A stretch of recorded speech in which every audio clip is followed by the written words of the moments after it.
Compañeros, es un honor para mí hacer uso de la palabra en este evento en que se reivindica la figura del comandante Lucio Cabañas Barrientos. Voy a permitir expresar unas palabras con relación a su vida como luchador.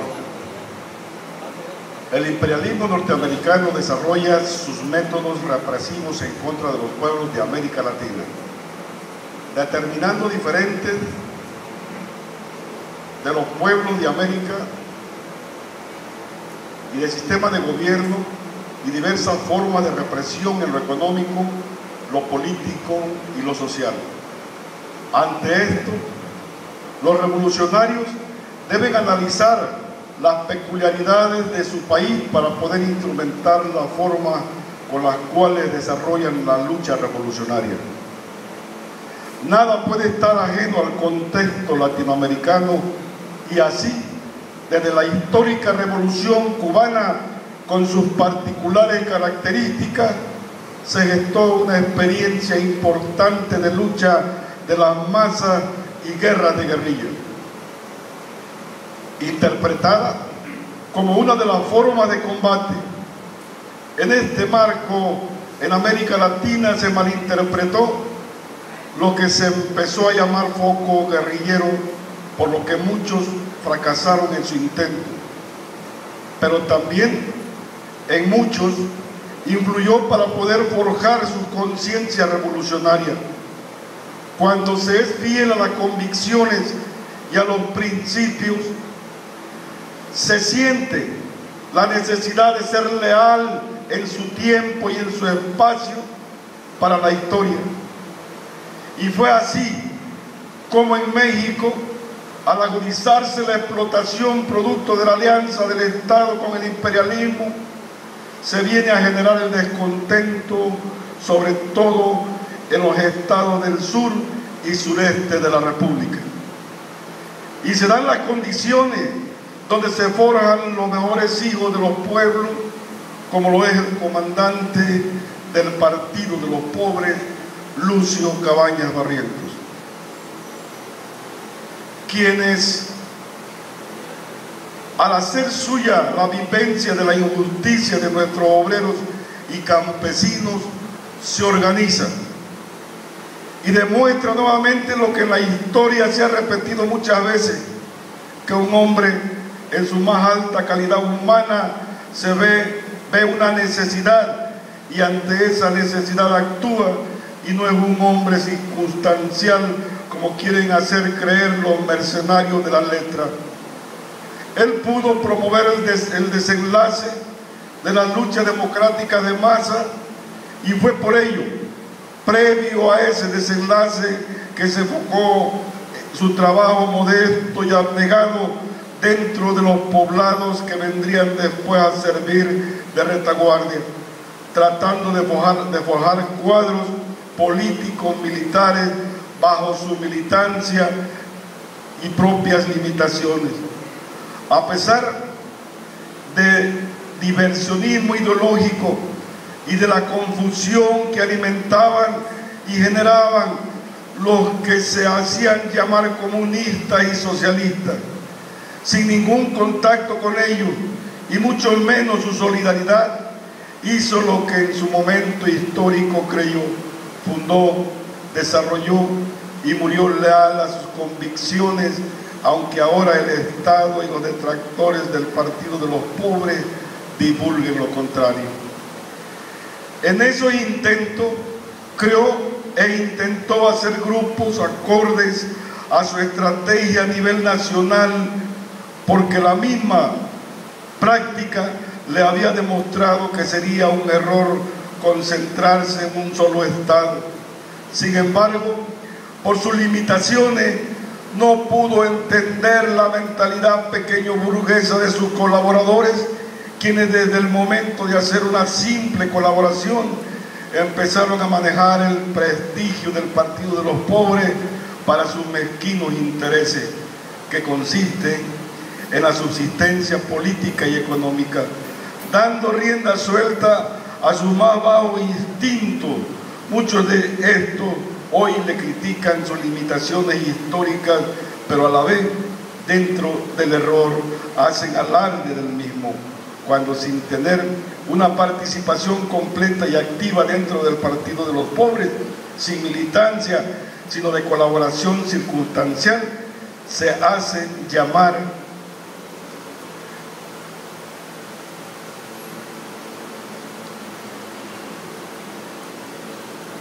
como en toda guerra. El enemigo, antes su incapacidad de enfrentar y aniquilar a la guerrilla, se desquita con lo más débil, que es la población civil indefensa, quien directamente sufre la represión manifestada en secuestro, tortura, encarcelamiento, desapariciones y asesinatos. Esto puede dar una idea de lo que significa la guerrilla para el régimen y del estado de guerra, con sus implicaciones que se vivió en Guerrero, lo que explica el porqué de tantos asesinatos y desaparecidos. Era necesario dar una explicación, una respuesta militar, demostrarle al enemigo que atrás del pueblo hay una fuerza que lo respalda. La acción serviría para forcejear a los elementos de ese pequeño ejército, y es así como inicia la brigada una etapa de hostigamiento directamente al gobierno federal, o sea, al ejército, donde el 25 de junio de 1972 embosca y aniquila a un pelotón completo. De aquí en adelante, el Partido de los Pobres inicia una campaña de propaganda a nivel nacional y local, y en esta última incrementa la visita a los pueblos no organizados, de donde se fue nutriendo y reclutando, llegando a contar en sus momentos más áridos con 102 miembros armados, incluidas las mujeres, que tenían las mismas obligaciones y derechos que los hombres. El avance numérico alcanzado lleva a que las campañas militares guerrilleras se incrementen. Propaganda armada, ajusticiamiento, secuestro, asaltos y emboscadas, en una de las cuales aniquiló a un convoy completo, causando 18 bajas al ejército mexicano, apresando a 20, entre ellos a un mayor, y rescatando 42 armas y víveres. El crecimiento de la brigada lleva al Partido de los Pobres a crear otra agrupación llamada Brigada 18 de Mayo, que agrupó en su seno a 34 hombres armados en la Sierra de San Luis. Creó otro grupo también armado cuyo nombre se desconoce. Con el secuestro de Figueroa se agudizó la represión y persecución. Se instrumentó una campaña militar donde la aviación, artillería e infantería actuaban como fuerza contraguerrillera, que antes su incapacidad, el Estado burgués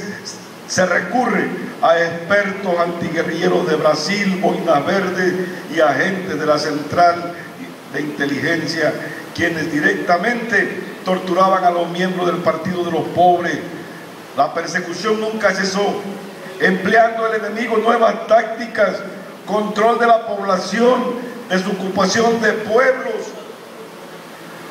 concentrando en un solo lugar a sus habitantes, corte de toda medicina y alimentos que subieran para la sierra. A nivel militar ametrallan y bombardean montes, realizaban rastrillaje y cerco, disfrazaban a gente de civil para hacerlas pasar como guerrilleras. Solo la represión y persecución sistemática del ejército, que movilizó 25.000 efectivos, y las diferentes políticas asesoradas y dirigidas por expertos antiguerrilleros, y la utilización de numerosos y sofisticados medios y técnicas contraguerrilleras, lograron momentáneamente desmembrar a la guerrilla, desapareciendo a uno y asesinando a otro. Y fue por la delación de gente despreciable como ubican el lugar de la sierra donde Lucio se encontraba, y ahí fue donde cayó combatiendo heroicamente. Fiel a las causas revolucionarias fue hasta su muerte, consecuente con sus propios, empuñando su fusil libertario, disparó desde su trinchera una y otra vez contra los esbirros de la burguesía. Trinchera que estamos seguros, porque el desarrollo histórico así lo demuestra, ha sido ocupada por nuevos combatientes que asumen la noble y grandiosa tarea de dirigir al pueblo hacia la victoria. La guerrilla que crió y dirigió el profesor Lucio Cabañas Barrientos tiene el mérito de haber contribuido a despertar la conciencia socialista en las masas trabajadoras, a demostrar que el enemigo, por más fuerte que sea, es posible golpearlo, y por plantear que el pueblo organizado, educado políticamente y dirigido por la vanguardia revolucionaria, logra la victoria sobre la burguesía y los gobiernos. Lucio no se quedó en la mera proposición de los planteamientos, sino que pasó de esto a desarrollarlos en la práctica. Su caída en combate es una pérdida para la lucha revolucionaria. Toca a nosotros aprender de sus aciertos, analizar sus errores para avanzar firmemente en la lucha política y no caigamos en las críticas irresponsables de elementos que no valoran su aportación y no asimilan la experiencia, y que incluso por circunstancias trataron con el profesor, hoy reniegan de todo y se entregan a los brazos del oportunismo, apoyando las medidas de contrainsurgencia implantadas por el Estado burgués mexicano. Muchas gracias.